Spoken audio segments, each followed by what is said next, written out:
አትላንታ ውስጥ አንድ ጎጃሚ ጓደኛ ሄደ። በጣም የምወደውና የማደንቀው የጎጃም ልጅ ነው። በጣም የማከብረው ልጅ ነው። ይሄ ጎጃም ልጅ አትላንታ ሄደና ሰራና መጣ። ፍራንክ በደንብ ይዞ መጣ።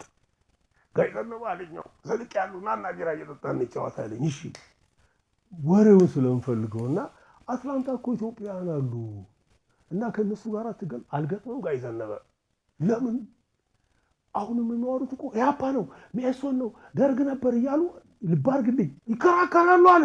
እኔ ለሰራ ነው እኮ አይዘነበ አልገጥመውም ከነሱ ጋር ሸቃ ሰራው የብርጓል ደብረ ማርቆስ ነበረች አስመጣኋት አለኝ። መጣች ባለን እንቅሳው ደስ ይለካ የብርጓልን ማገኘኋት ቢራችንን ጠጣን።